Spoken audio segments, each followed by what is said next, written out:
This is the K-pop-cast, bringing you the best scenes and ideas in K-drama each week. I'm your host, Stephanie. I'm K-Dragon.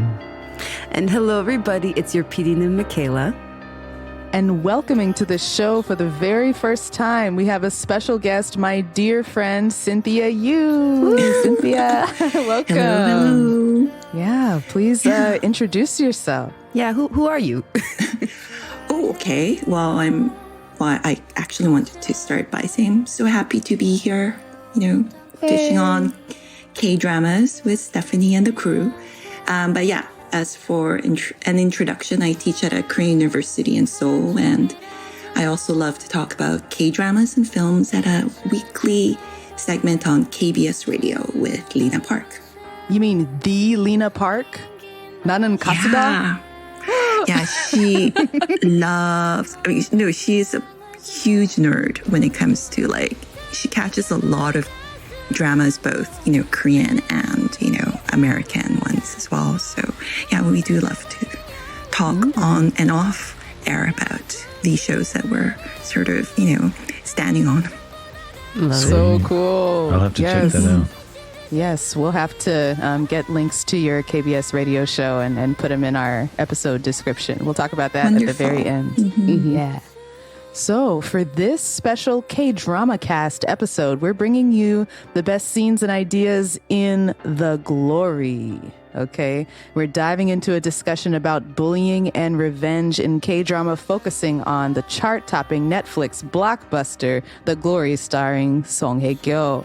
Just a little extra context about, why we're having this discussion right now in the present moment.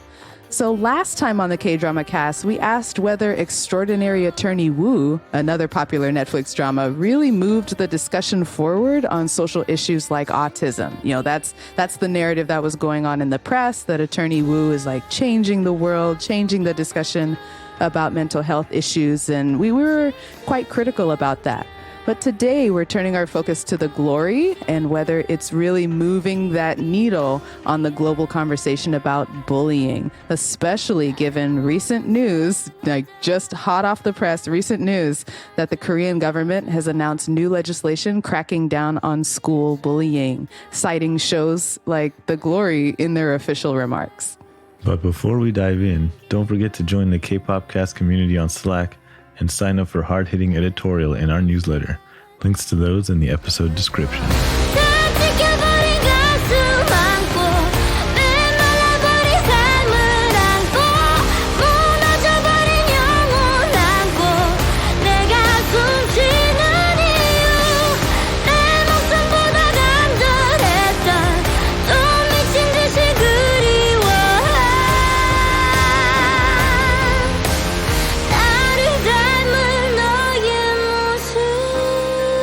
So for those of you who haven't seen The Glory, I guess the quick elevator pitch is The Glory, originally airing in 2022, is the years after suffering horrific abuse in high school, a woman puts an elaborate revenge scheme in motion to make the perpetrators pay for their crimes. Ooh, yeah. I'm getting chills. Okay, so why is The Glory the hottest thing on global television right now? Why is it all over the news? I can just name a few reasons, but feel free to jump in. It is the comeback of the queen, Song Hye-kyo. Right. Yeah. After the other Song, right? Her ex-husband, right? Right? Song Joong-ki. Right? It was sort of back to back. Song Song. True. With, his show that, was incredibly popular here in Korea, end of 2022 with Reborn Rich, which Reborn I think Rich. was an unfortunate title given. The Korean title is so much more interesting. The youngest son of the chaebol. Okay. Right? So, but yeah, so I thought it was kind of a fun, I don't know if they planned it all like that, but it was kind of cute, kind of a bookender feeling. Yeah. Although I think Song Hye-kyo's The Glory made a bigger impact sort of globally. Definitely. Totally. It's also part of a rise of K-dramas on Netflix since Squid Game and some of the others. There's just been a lot of demand, I think, for Korean entertainment on Netflix. Yeah, since 2020, there's definitely been like waves. Like we had Crash Landing on You kind of get people, Yeah. and then Right. there was Squid Game, and now we're in this era of The Glory, which again has reached so many people. Even my older sister, who never in a million years would I have thought would watch a K-drama with me, meets me at the gym and is like, "Hey, Michaela, have you heard of The Glory? I finished it like 2 weeks ago." And I'm like, "What?" What? You didn't come to me first. Exactly. So the impact, especially here in the U.S. for this show, is very clear. Essentially, right, for how intense. I believe most people, especially in watching the first episode, feel that the portrayal of like bullying is like that was her first comment to me. Like she was so surprised by how visceral and scary almost that those scenes were when she first started watching it. Though, to be honest, I kind of fast forwarded through some of the more like difficult scenes. It was just kind of too hard. But from the descriptions that I've read, because I didn't quite watch the scenes and I fast forwarded those scenes, they said that it wasn't as direct, right? I mean, the way a lot of these kind of portrayals of, torture, it's a little bit in the background or maybe the after effects rather than the much more direct portrayal. Am I correct in that? I don't know, man. It was pretty direct. Yeah. I don't know. It depends on how you look at it. I think it was overly graphic, like more graphic than it needed to be, because bullying it doesn't have to be outright physical to be extremely harmful. Right. Psychologically or emotionally or even physically. Sometimes there are ways you can hurt people without going over their whole body with a hot iron.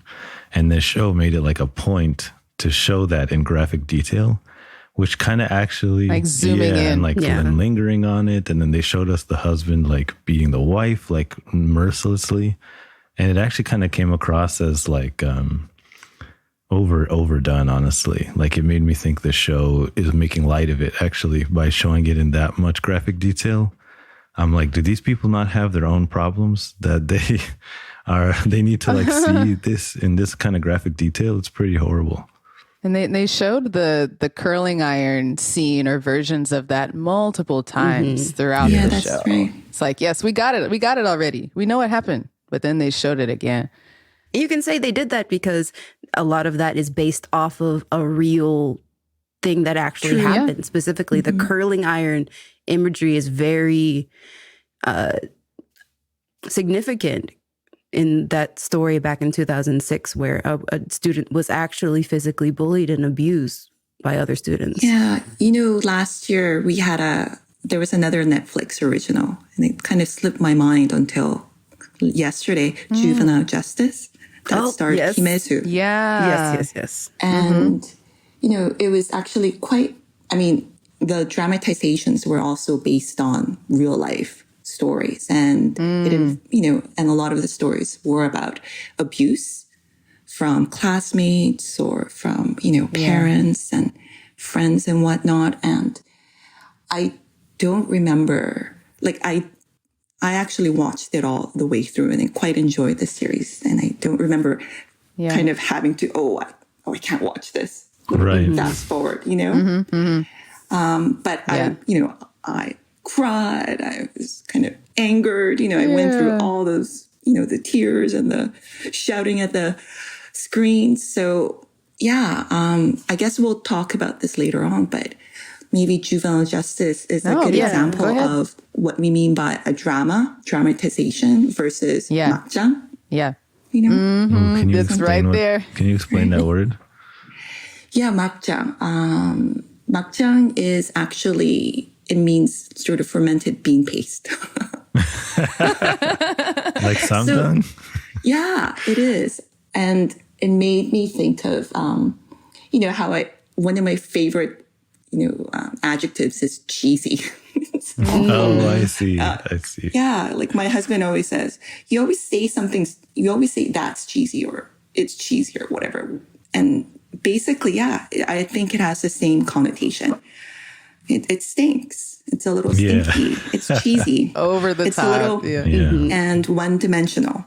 Over the top and one-dimensional. Yes. Yeah. They made bullying like this very one-dimensional thing in The Glory, which I actually thought does a disservice to a lot of the ways that bullying, which in my opinion is like a consequence of oppression and the hierarchy. Like it does a disservice of all the different ways it can actually show up in our lives to be like, oh, it has to be this like extreme curling iron kind of shit. Mm-hmm. And makjang, I guess, I mean, the equivalent would be just the soap, the soap opera, the afternoon, morning soap telenovela. Opera. Right. Where there's, in terms of storytelling, the characters, sort of their motivations aren't fully explored. Sometimes you're not quite sure why the plot line moves from, A to Z like that. Right. A lot of characters are just used as plot devices. Sort of cardboard characterizations. Yeah. It's, you find it all over, which also begs the question. People love makjang. People love soap operas. Folks love telenovelas. I'm an example. I've watched every season of Love Featuring Marriage and Divorce, which is a perfect example of Netflix original makjangs. That's funny. She is a master, the writer, right? But you're in the master's hands, so you're in their grip. Yes. Okay, so with that said, is The Glory a makjang? Or what do you think, Cynthia? Yeah, the thing is, on the face of it, it looks like a different genre, right? Like the sort of thriller, very sort of dramatic thriller, right? Because it's revenge thriller. And revenge thriller is a genre unto itself. But I guess what makes it really soap opera-ish, more so in part 2 than I think in part 1, is that in part 2, like the antagonists, the bullies, just became like unbelievably, I don't know, not manhwa-esque, but just unbelievably comical. Yes. That they lose all sort of dramatic kind of oomph as the opponent. They're losers. That's a great way to put it. Oh my God. They're bumbling. Yes, there are absolutely no dramatic stakes. Right? No. Yes. It's just correct. Comic relief, right? Yeah. And how far you can push the buttons in terms of making a gross characterization of not only bullies, but also addicts and, sex addicts, drug addicts. Yes. Yeah. So at the end, it's just a shock factor. Yes, shock factor. Exactly. I was like, what's this word? Like gritty, edgy, shock value. Like you could, I think that the producers or the writers many times were going for it. They were hoping that people would talk about this show on the same level as like American movies, like the grit, they went there, like it's juvenile in a way. It's like, oh, there's a sex scene on the couch. Oh, there's a titty. We saw bare boobs. Oh my God, I thought that scene was totally unnecessary. And it's just like, who are you? Who is this for? Both that scene in episode 1 reminded me that, oh right, this is a Netflix show. This is not something that is airing on any Korean network. Yeah. Here we go. Didn't remind me of a real K-drama. That brings us. Yeah, go ahead. No, I mean, like when I saw that the director PD was An Gir-ho and he worked on Stranger or Pimira Soup, I kind of had higher expectations for this show. Yeah. But I think some of like Kim Un-suk's sort of past, work, and maybe, I don't know, folks decided to ramp it up for part 2, right? Yeah. It just seemed like it didn't meet my expectations, I think. If you were expecting something like Stranger or Pimira Soup in this drama. Yeah. I think that kind of brings us to the question of Netflix K-dramas in general. And what is it about? There's something different about them. And for me, it's not necessarily a good thing. There's something about, the wanting to seem edgy, wanting to seem gritty, wanting to get like chasing media coverage or chasing that trending spot in the US viewership that takes it out. It kind of removes the X factor that makes me like K-drama. What's your X factor? Then I'm trying to, I've been thinking about that, trying to put it into words. And I think about the dramas that I really loved. And they covered issues like bullying and abuse as well. Something like Mishang. Something like Nae Ajashi. Yeah. Or even, all right, I feel bad for the people who like The Glory, like no shade, like people can like what they like. But the one good thing I have to say about this show is that it made me watch Nappun Naengmyeon. Oh, No, Nappun Namja. my bad. My Korean is terrible. I can't believe you said that. I knew I was going to get it wrong. Bad noodles. My bad. Okay, that's coming I out was next thinking, year. No. I didn't know there was a food documentary. No. Nappun Namja, bad boy. There was With, bad I guy. forget the actor's name. Song Joong-ki, wasn't it? Oh no, Or, it's no, that was the Kim Nam-gil. Kim Nam-gil, the guy who Kim plays Nam-gil. Bidam and Yeah. stuff. 한가인. Yeah, Kim Han Jae-wook. Ga-in and Kim Nam. Yeah. Yeah, Kim Because to Jae-wook. Stephanie's point, that show deals with bullying and deals with like being kind of treated poorly, especially by like the upper classes, which is very similar to The Glory. And there's like a lot of parallels also in the characters between Dongwon and Gunwook. But Yeah.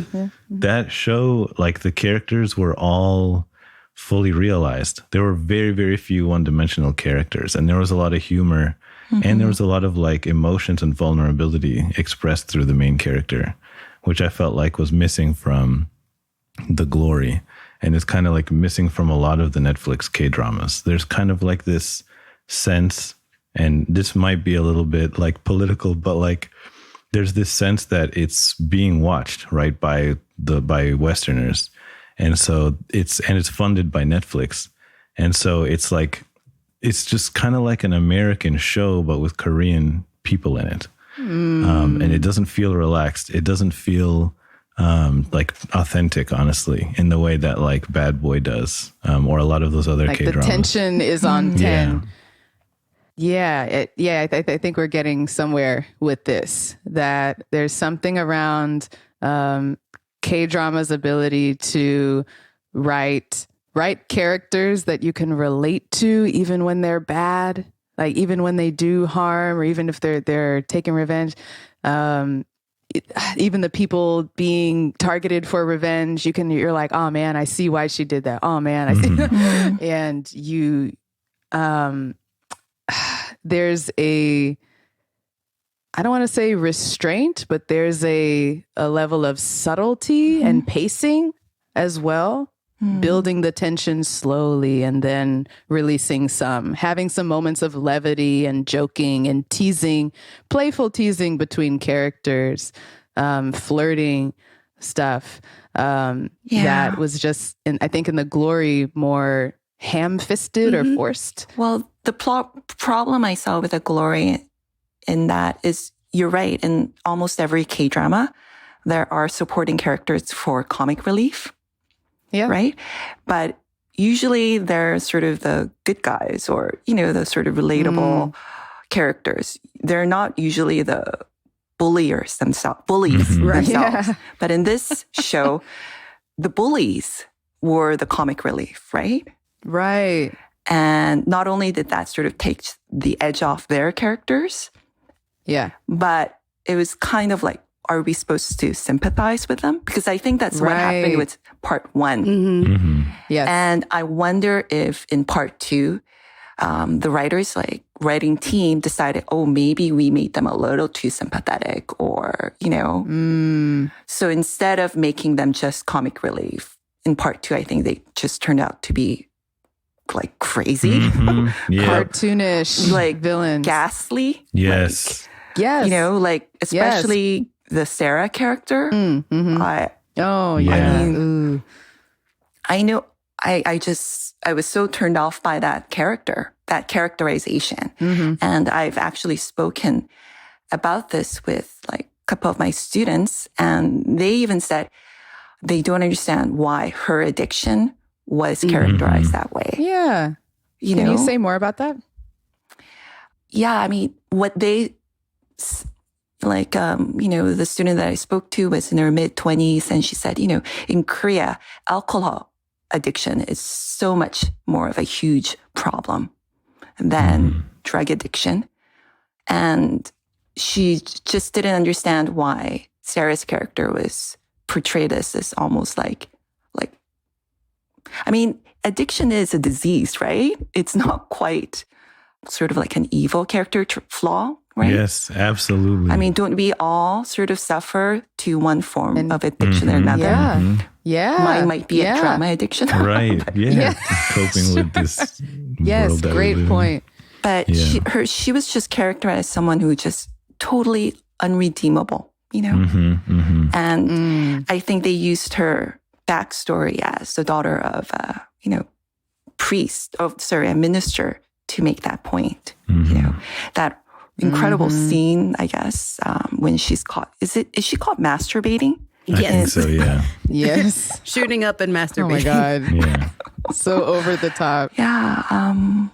Like, why? I love the joke that the actress Kim Hyora said, like her, when it comes like to what each character is, who each character loves in the drama.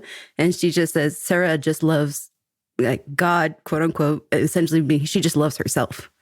Like her character is just one-dimensionally only in love with whatever gives her pleasure. Wow. Okay. Yeah. Yeah, that's Yeah, lazy it's- writing it's- of someone. She's clearly suffered a lot and is going through a lot of pain, you know?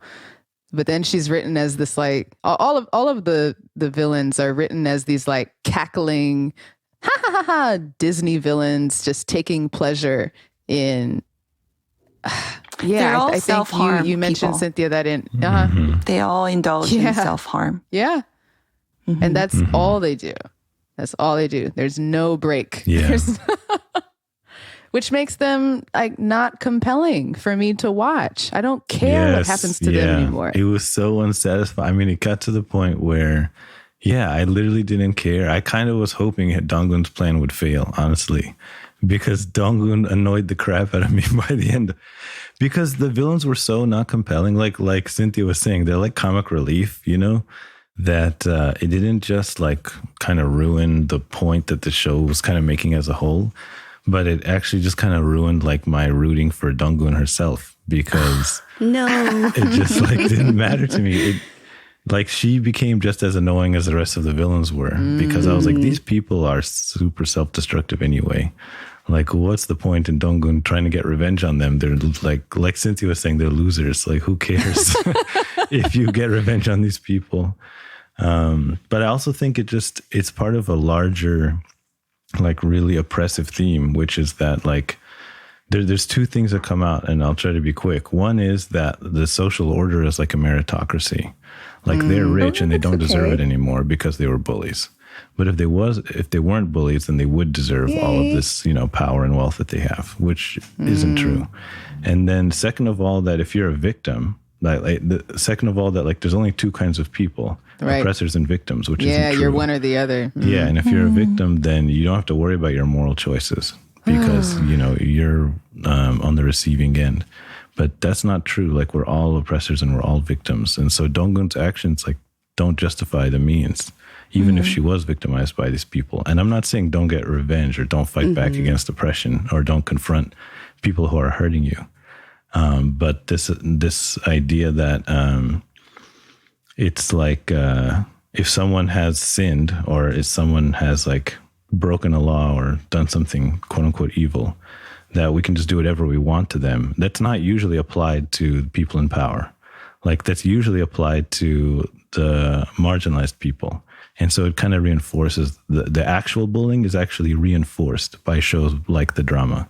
Because who's usually the bully, right? It's like, it's not usually the like goody two shoes kids, right? The good grades kids. It's usually the like rascals, the riffraff that are designated as bullies by schools. And so now they're going to get even harsher punishments and be even more ostracized than they already are. Anyway, that's like, I was like, if you're going to portray bullying like this, it's actually doing a disservice to marginalized people. Yeah, I think it makes your point makes sense. And I noticed the research done by Michaela, right?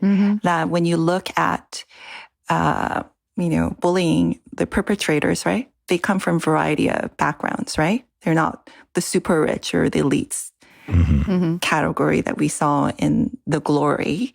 And I think Juvenile Justice that came out last year does a much better portrayal of investigating into, young people, the problems that they encounter, the sort of the conflict or dynamic between perpetrators and victims, right? That it's not just a class issue, although I think Kim Eun-suk, I think I read a little bit into her background, and she grew up fairly poor, and she had to take care of her young brother sort of on her own. She was kind of like a 소녀가장, or, the firstborn Korean, daughter who Eldest takes care daughter, of everybody. Yeah. So I have a feeling maybe she encountered or experienced some of this growing up, because you see her 소녀가장 character in a lot of her dramas, right? 도깨비 as well, remember? Yeah. So I wonder if, there is in some of her own story or her history in some of these characters and stories. Totally. Yeah. Thanks for sharing that. Yeah, I heard PD name like audibly groan when I said I wanted Donggun to fail. So. Yeah, there are a few things, because I love this show so much. Yeah, talk about it. I'm in love with Moon Dong-eun. Like in comparison, when we talked about watching Bad Guy, and I watched most of it. I skipped through some parts. Oh yeah. But I was not in love with him as a character. I preferred Moon Dong-eun over Kim Nam-gil's character. What was his name? Okay, all right. Let's hear it. We'll hear it. Like That's great. That's great. Go for for a few reasons. One, for those who haven't seen Bad Guy, his revenge from me kind of reminded me of a very. I think for me it's like it's a very like masculine, like a John Wick, like.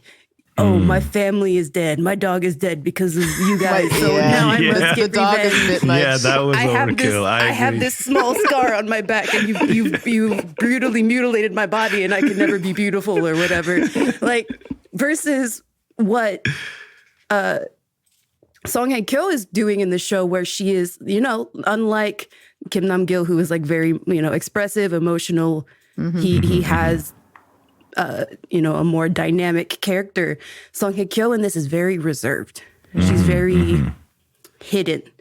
And her body is extremely mutilated. Like in Bad Guy, he's using his body to seduce these people in order to get his revenge. Like he's causing affairs. Like with Song Hye-kyo and Moon Dong-eun, she's not using her body. Her body is completely covered. It's more of her... She's already given so much of her body, so now she's going to use her skills and manipulate others to do things for her. And it's the meticulousness and the seeing everything play out in the background while she herself is untouched. I found so much more satisfying than Bad Guy, just watching him kiss a woman and get caught and, like, yeah, because even when talking with my sister, she was like, oh, I wanted Dong-eun to sleep with Do Young, the husband? to get back at Yeonjin. Right. And I'm like, no, but that's not the point. Is she's not, while yes, her revenge is necessarily justified. It's not like she's doing anything better than them. It would hurt Yeonjin so much more. She would get so much more satisfaction out of Yeonjin seeing her husband, who only loved her because she was wearing so little clothes, going after this woman who is completely clothed. That's actually quite interesting, right? I mean, as a plot point, that she always manipulates others Yeah. to, make mistakes and cause their own destruction, right? She kind of, they're all implosions, really, right? Yeah. Yeah. You know, Just a that little scene in the nudge funeral home, from her. right? So satisfying to watch for me personally. And she But, just knocks the one domino over and they just like crumble. Yeah. Gets a man to kill his own father. Yeah, that was Whoa. over With the flowers, that was... Yeah, that with was- the flowers. top. Yeah, I guess, but it was just so it was comic relief to me. I was like, this dude who just found out like 10 seconds ago that his dad, was poorly treated like one of his like probably thousands of students.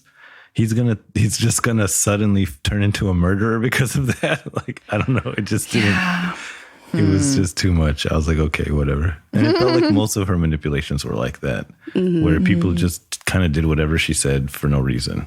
Or the show didn't make it like compelling, like why this person identified with Donggun. Because like you said, she's very reserved. I mean, to the point of being completely emotionless. She might as well have been cast as Keanu Reeves from John Wick. Right. That You know there's what I another mean? comparison. So I was like, why is Hyun-nam, the maid who catches her like going through the trash, like why does she identify with her or become friends with her or follow her? Especially because she never actually fulfills her promise to help her with her domestic problem. And my answer for that, Amr, is something that Kim Un-suk said in the drama is that, hurt people can recognize other hurt people. Yeon-nam is being abused by her husband. She is also suffering under the hands of a bully. And in her own way is relating to Dong-un through that experience of not completely shared trauma, but somebody who has experienced such trauma that it's, that she would want to kill her own husband.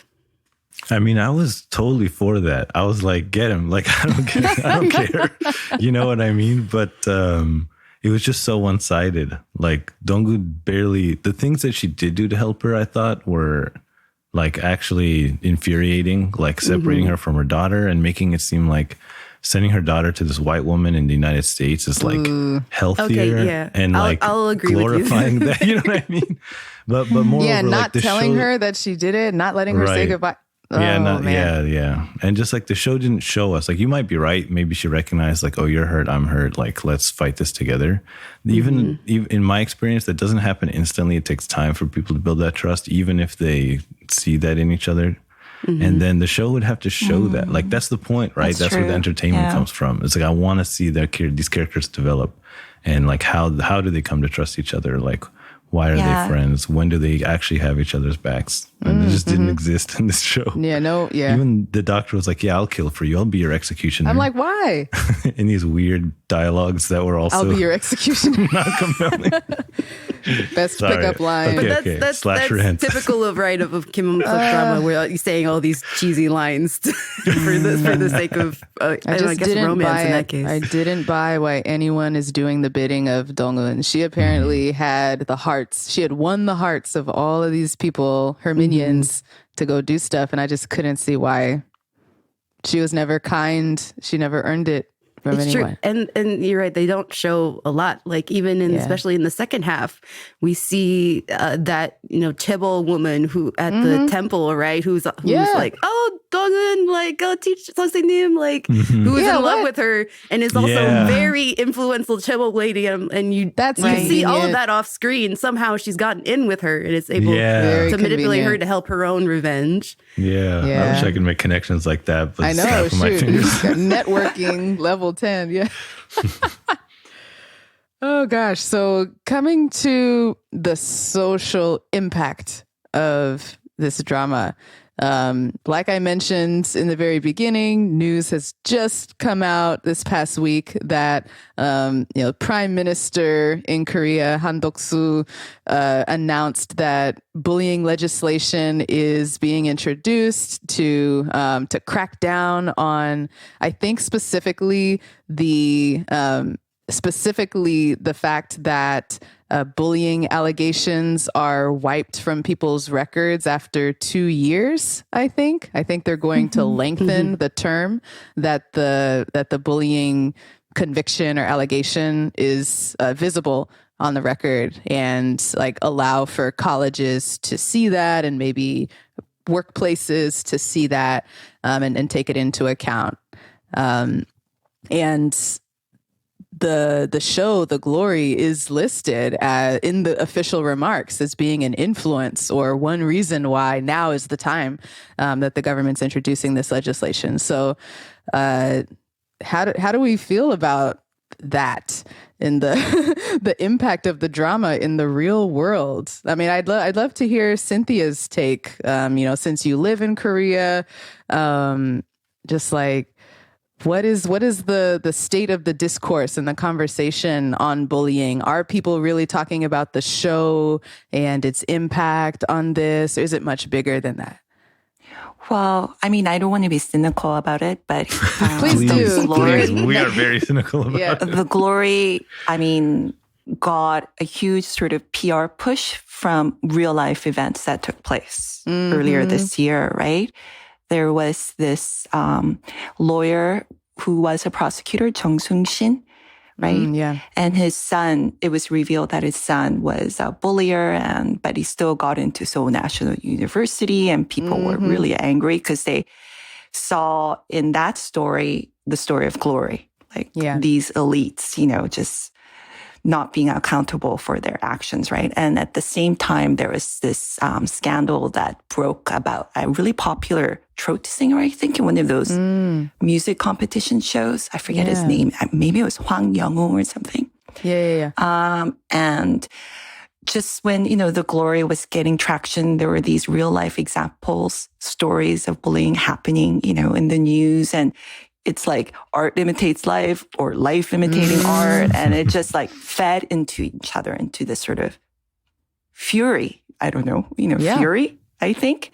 Sure. And, it just made, I think, sort of like The Glory into the sort of zeitgeist of Korean society, It's, I think for probably the folks at Netflix, they couldn't believe their luck,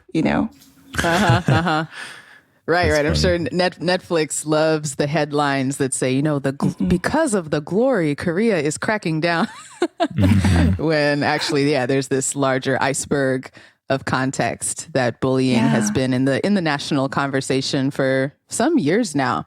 I remember a big wave of especially celebrities being taken down, and their reputations being taken down a couple years ago, 2021, 2020. Kind of like, I don't want to make big comparisons, but the hashtag Me Too movement, like taking down people in power, people in the limelight with these allegations. Wasn't there a female K-pop idol that was accused of it recently? Yeah, so Garam from Le Seraphim was accused, and it came out that it was true. Like she admitted to the school bullying and was removed from Le Seraphim. Another older example I can think of is in Tiara. Members leaving the group because of bullying within the group between the members. And there's the Yeoja Idol member. Yeah, G-Idol, AOA. AOA's Jimin was accused of bullying Nina so hard that she even had thoughts of suicide and left the group. So this has been going on for a while. Yeah, I think the social impact is like clear, right? That back to my point about like success is a meritocracy. If the government cracks down on bullying, then that makes, people who are successful or like the super rich or the elites, then they must not be bullies, because otherwise they would be in jail. Right. Or they wouldn't have gotten into SNU or whatever. So I think it has this reinforcing effect actually on oppression. And then like on top of that, the glory, which actually the glory itself digs really hard into this theme, which is that like bullies are quote unquote like bad people, and the justice system or like the legal system like punishes them properly. Like she works with the police, she tries to get them imprisoned.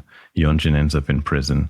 The idea that like prison is for bad people and that like the government is going to protect us from bullies is total nonsense in my opinion, because like the culture that is perpetuated by these governments and by these countries, like United States being the prime example, and then Korea being like a secondary example, actually, it promotes bullying. It promotes this kind of misuse of power, this kind of outlet of aggression of like the powerful against the powerless. That's how oppressive systems work.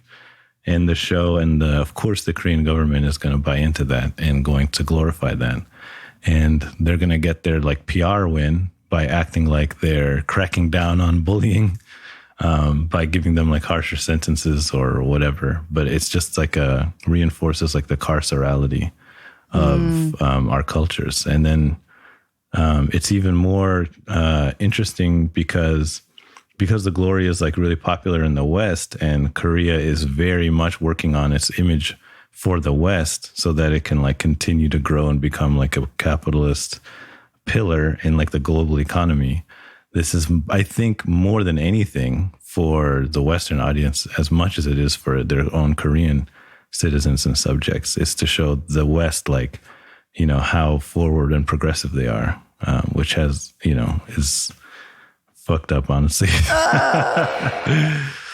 I actually thought that recent announcement of changes to the legislation was kind of funny in how they mentioned the glory and maybe other, you know, popular Korean dramas. Because if you look at the trend in Korean dramas, they show a huge sort of cynicism with institutional power. Like they don't believe government, schools, their teachers, police officers, or prosecutors. Right. Or it's all a racket, right? And they're not there to help you. So if you really want to do something about it, you have to help yourself and take extra legal means to, you know, to That's a good get point. your revenge or, you know, justice served. And you talk about, you know, Taxi Driver. I think Taxi Driver 2 is on right now. Yeah. All of these shows are about people going outside of the system, you know, taking matters into their own hands. Right. But not the Netflix funded ones, not Woo Young Woo and not Dong.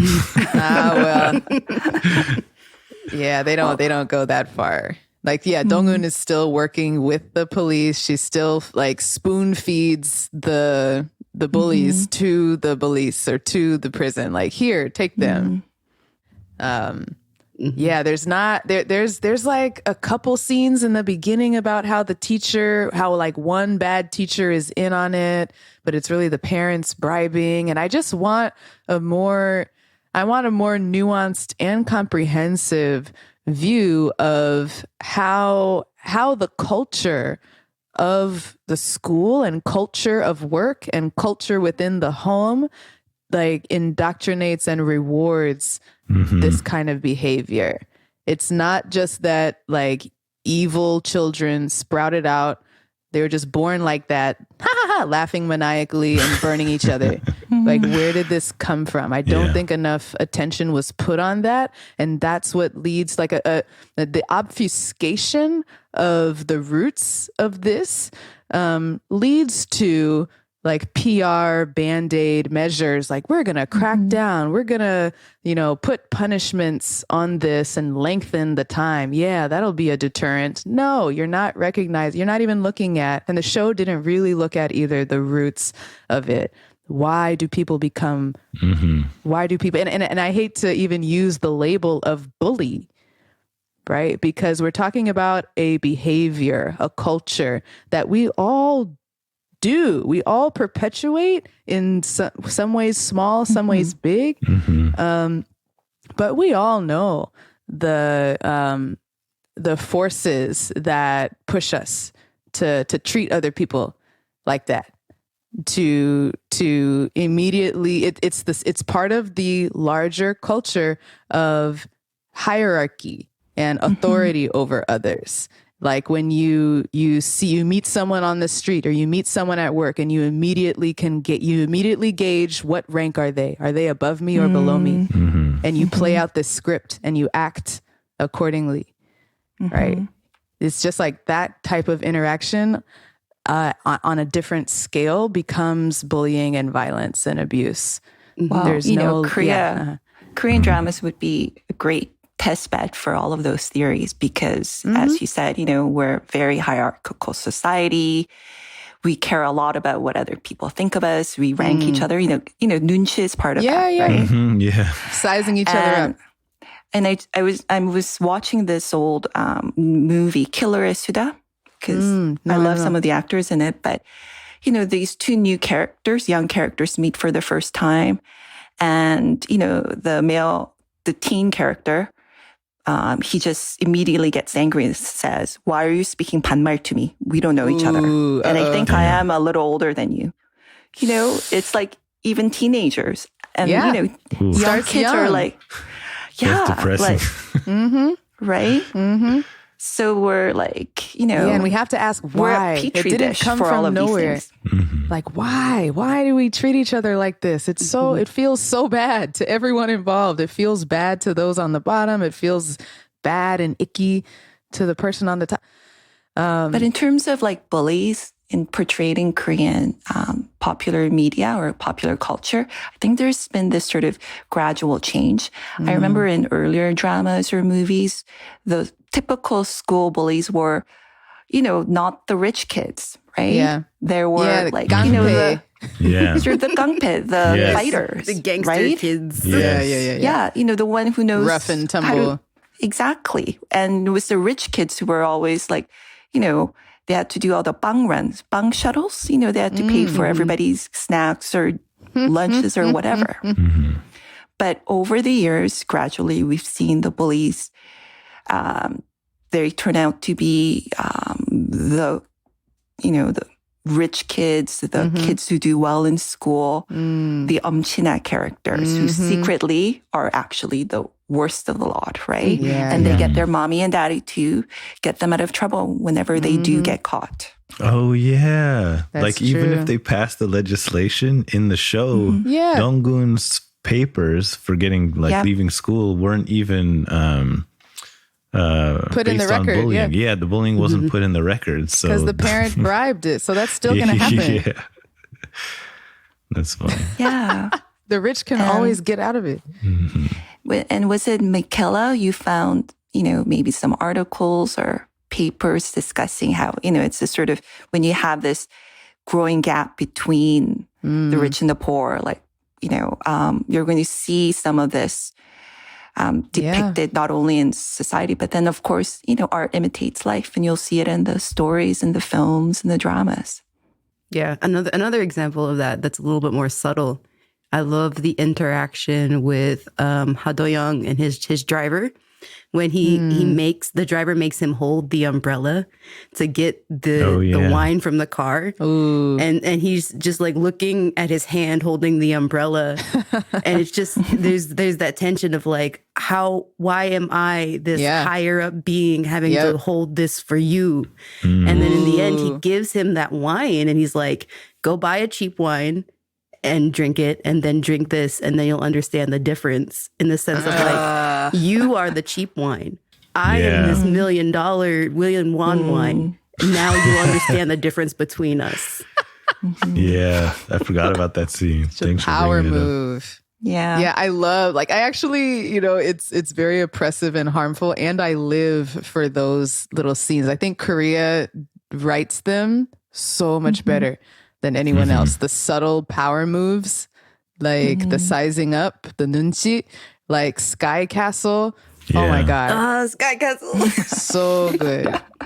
Yeah, all of that. So I just want more of that. I want more of the stuff that actually happens in real life, because there's enough tension and drama in that. Oh, good point. Good point. Yeah. That's why, Sky Castle, me saying, like, all of those built, they just brought in the tension from real life power move interactions that would like go under the surface unnoticed. They just, yeah. Oh yeah, you know who they missed with that on though is Donggun's mom. Speaking of God, characters that were hard to watch. Train wreck. Oh my goodness. Hard to watch, but I, as somebody who loves watching people play horrible people, I enjoyed her character so much. Really? That's like the crazy hair, when she has her foot up at the restaurant, like all of it was so entertaining to me. Nice. It was not to me. It was, I wasn't sure what they're trying to say with this character. Like, she didn't seem like a real person. I couldn't identify with or hate her because she just wasn't real. She was like, another caricature. Like a wicked stepmother sort of character, wicked. right? Yeah. Actively taking pleasure in like, how can I hurt my daughter the most? Ha ha ha ha. And we don't have any context as to why she's like that. She just plops into the show, causing all this trouble. Like, in one sense, the glory is about Dong-eun's sort of PTSD journey, right? Yeah. The first episode sets out the origin story of her PTSD. And then you just see her sort of, I guess, Amir, you just couldn't relate to Dong-eun's character because she was so emotionless, right? And just so unrelatable. But I guess, the writer explained it in terms of her emotional state. Like, she's suffering from trauma, right? And through this trauma, you're curious then, how is she going to get through the tunnel, right? Do you think she got through the tunnel? Like, she survived? And I think part of it was the trigger for this, for my line of thinking here is when you were talking about the wicked stepmother, the mother character, all of the adults in her life, her early life, kind of betrayed her, right? I guess they wanted to set that up in part 1. And then in part 2, they do a sort of half-assed job at the end of trying to set up these new sort of more healthy adults. Remember her landlord? Oh, right. Even the maid, kind of, right? Yeah. Even though she's a victim as well, she's a nice person, kind-hearted person. She also has a couple of allies. I think one from her, maybe the nurse teacher or health, whatever. She school comes in a lot nurse. more in part 2. Yeah. But they just don't have the impact of the evil adult characters, right? From part 1. I guess for me, there was a sort of imbalance there. But back to the original question, do you think she made it? She came out of the other side. Yeah, No. she came out of the other side. She didn't change at all. Yeah, she didn't change at all. I didn't see a change. Yeah. I mean, they had like a scene at the end where she like actually is smiling and laughing with Ye Jung. But it seemed forced. Like I was like, this is absurd. But yeah, your point about how like the people who are helping her, they don't really have an impact on her, I think is like a really good point. Like, she's not actively trying to heal from the PTSD. I mean, there was actually like only one scene in the show that they just played over and over again, which was her telling the bullies that she's going to hurt them. And then them trying to like intimidate her, and then her giving them like a one-liner dunking on them, and then them getting like really upset about it. I felt like we watched that interaction 800 times. And fair enough, like if that's what she was living for, that's fine. But like that's not healing. Like I don't think she got through the tunnel at all. That's my take. But I'm curious to hear what other people think. I would also say that Dong-eun's goal wasn't to get out of the tunnel. Like she, in the last few episodes, was in the process of committing suicide at the place that Sohee died. And so I think maybe that's a little with that scene and how Yo Jung's mother, the hospital director, comes in and saves her at the end. I feel like that was a quick little attempt to show that she has changed in that sense of now her, after having achieved her goal, her original plan was just to die. to be satisfied with this glory that she has. Whereas now she's found love question mark and is trying to live for herself or and you know wants to go back to school and become an architect or whatever. So yeah, what?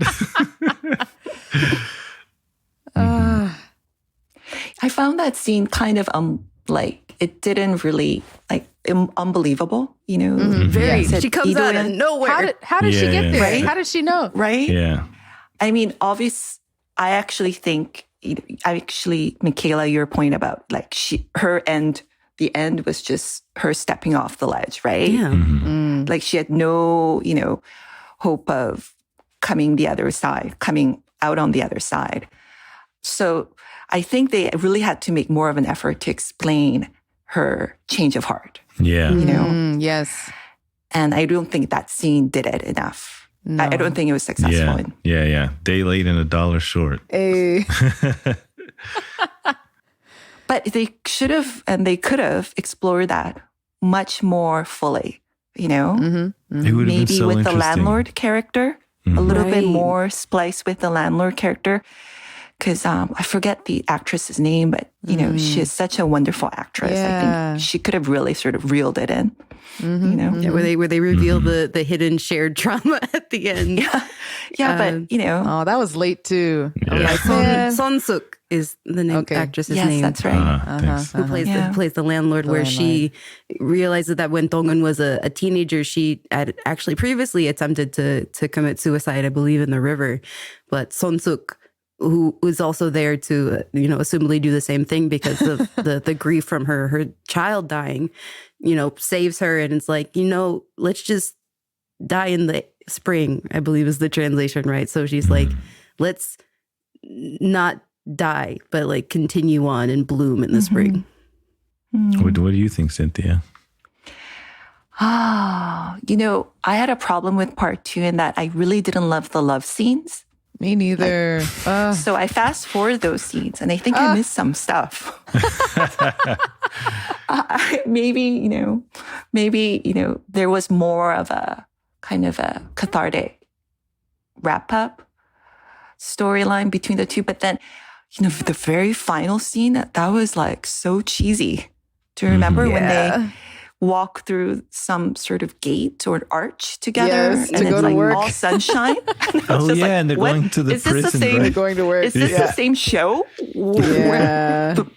It's just whenever the two came on, suddenly it was like, the music was corny. Suddenly it was the- rom-com. Yeah. Right. Yeah. pastel colors. And Yes. Yeah, I was just like- I want to blame the director for this one. Yeah, An Gil-ho, I'm because with you, I had a Michaela. similar issue with another show that he directed, Memories of the Alhambra. Oh, really? Where that show is clearly about Hyunbin dealing with PTSD.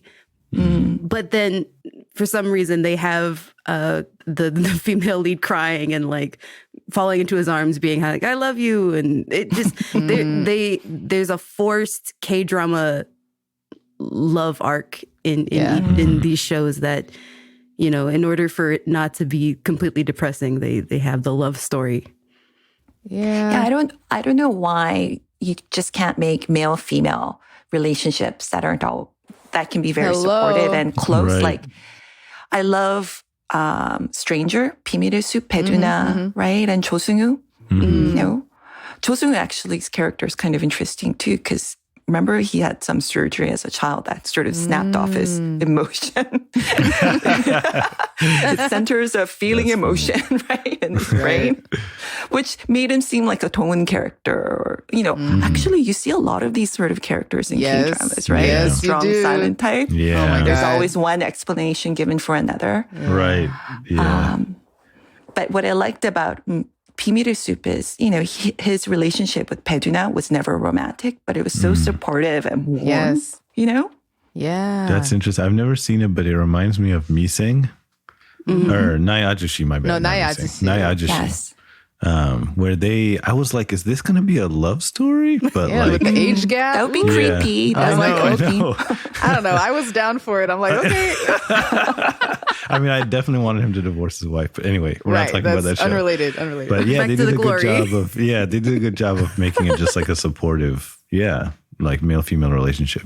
It was tender. It was slowly paced. You actually believed like how long it took for them to build trust with each other and like build that care. I did not see that here with like any relationship in the show. Yeah. And it's such a shame. I know that K-dramas can excel at that. They can do it so well. Yeah. Stephanie, going back to your early point about, the X factor in K-dramas, we call them human dramas. Like we call this sort of genre where they really kind of try to explore different characters, their relationships to one another. Yeah. Explaining, their motivations. Yeah. And that goes along with the plot, right? Yes. That's what we call, human drama, which sounds kind of odd, but yeah, it I get actually it. means drama. People, character-driven drama, right? Yeah. Maybe that's what I like. I think so. Because, some of your criticisms of these Netflix drama, I think goes back to maybe a point I made earlier with you about Netflix originals content. It's been quintessentially genre drama, genre content, zombies and thrillers and revenge porn, right? Yes. Yeah. And, I cited Kilboksen, the recent drama movie, as basically like a John Wick ripoff, Not that they're made terribly, like they're made really well. Great production value. If you compare it to other like older Korean movies, you can totally taste the difference, see the difference, right? But, they are genre content because it's easier for international audiences to relate to that than very Korean dramas based on Korean characters, localized stories and relationships, right? Dang. And it's kind of natural. Like Netflix is a global platform, right? The audience isn't strictly Korean or even Asian.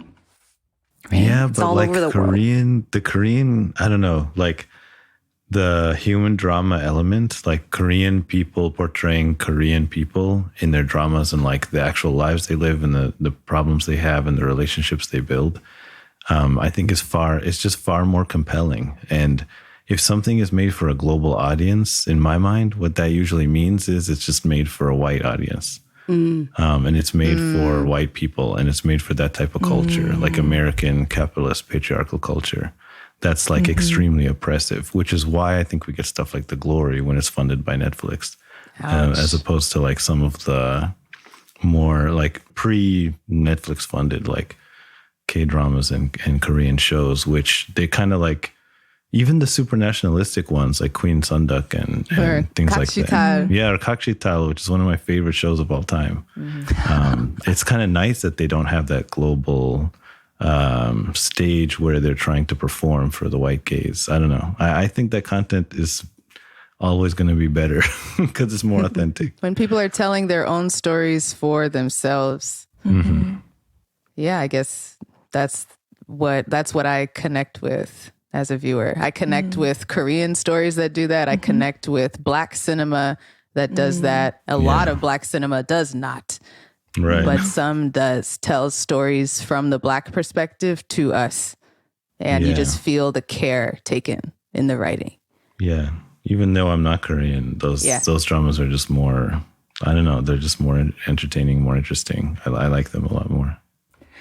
Well, to be honest, I think the trend is like all of current and future, I think Korean dramas will be looking towards international markets. Yeah. We have a huge OTT war going on. Wave, TVA, Coupang, like everyone's getting in the game.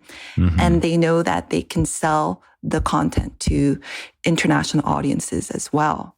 Yeah. So they're always going to wonder, can we make the next Kingdom or, next Squid Game. The Glory and all of that. So I think we'll see, mini versions of this, cheaper versions maybe, or, maybe big funded versions. I don't know. Yeah. Probably both. Yeah. I think it's going to sort of trickle down to the whole industry as a whole, like the whole drama industry as a whole. Yeah, that makes sense. They're not paying me to say this, but I highly recommend people get Viki. if they want to watch K-dramas and not try to watch them just on Netflix. Former employer not paying My us to say former employer. It's definitely former. Oh, you're all Vicky alumni. Yeah. That's wild. Yeah. Well, is there anything we haven't covered that we wanted to discuss?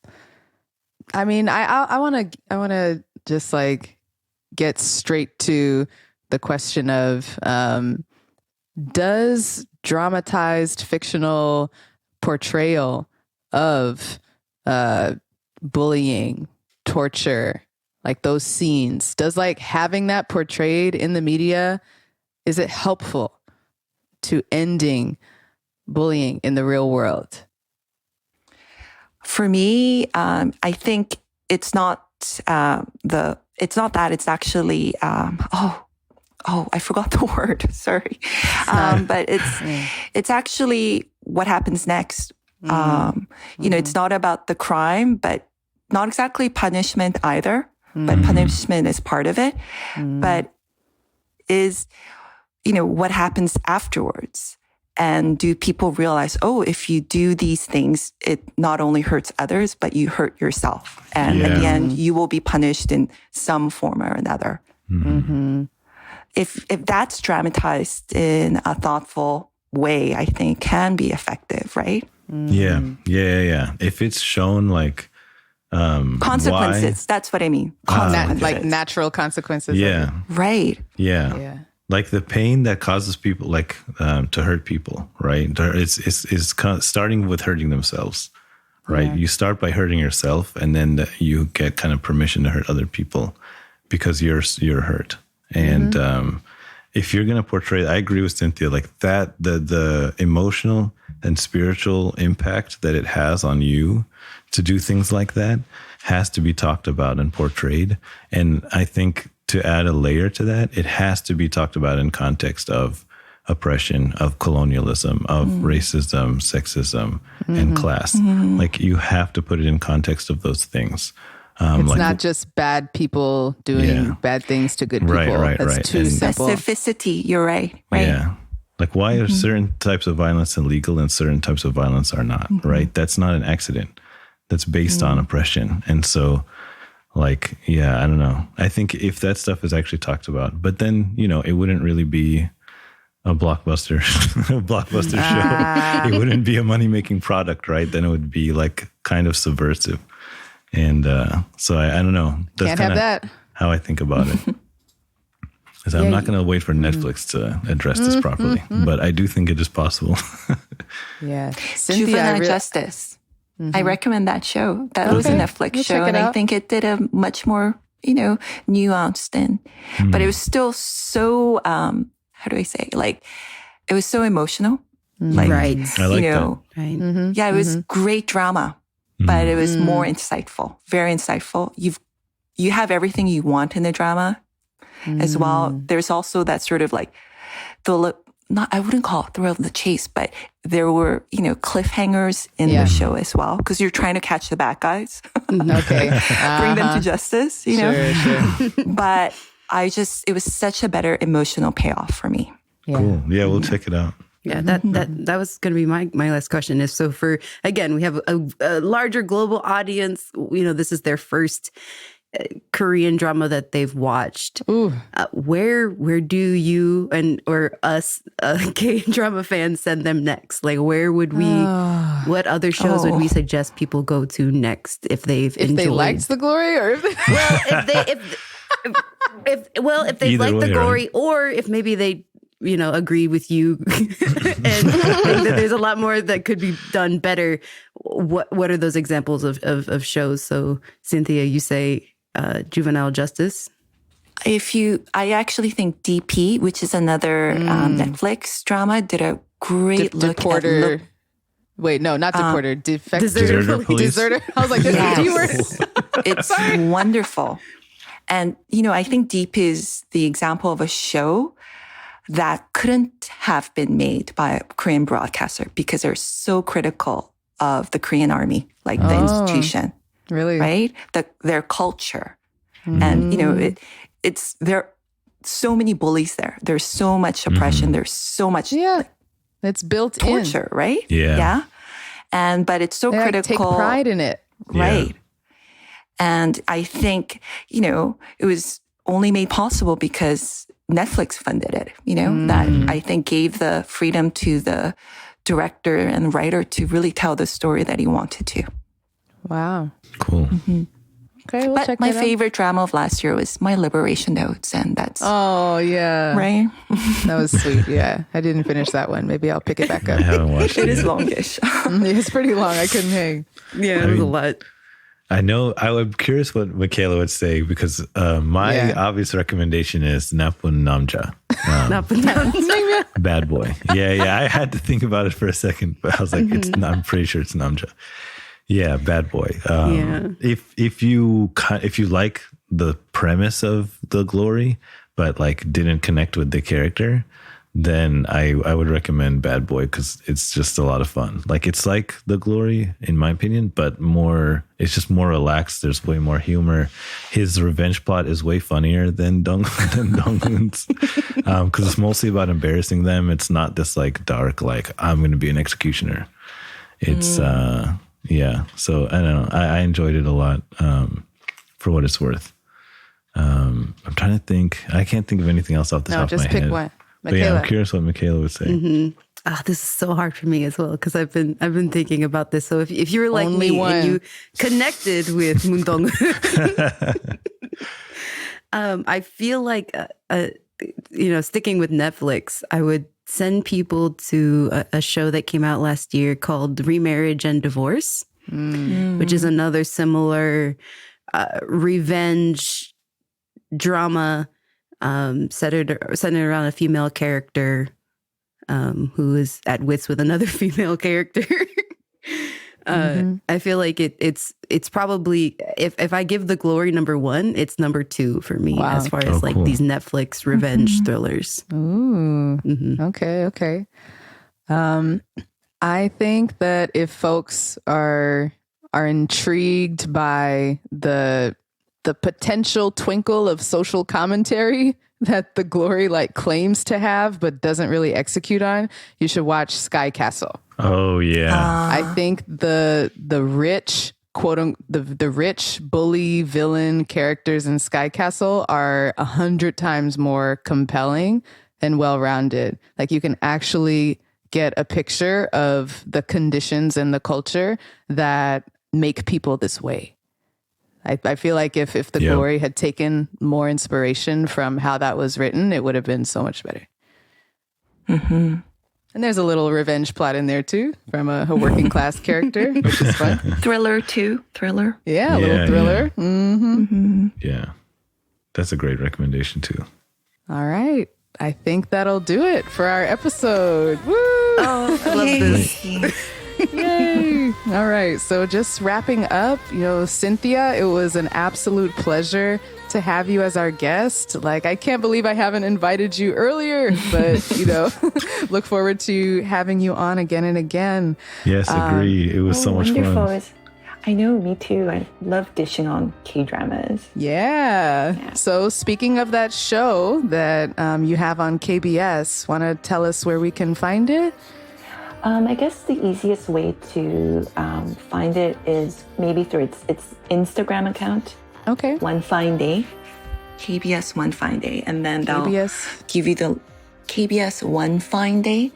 And then that'll give you all the links to the various apps through which you can catch it live or the recorded contents, recorded episodes as well. Awesome. Great. And where can we find you online? Like on Twitter or Instagram or wherever?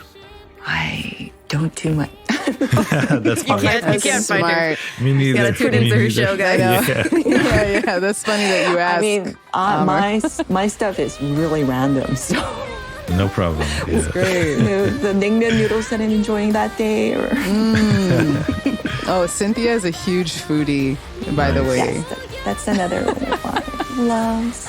My kind of What about you, Stephanie and PD Nim? Yeah, you can find me on Twitter at sparker2. And I'm on Twitter at Michaela J. K-pop. And you can find me at the K-Popcast Slack. And you can tweet all of us at the K-Popcast. All right.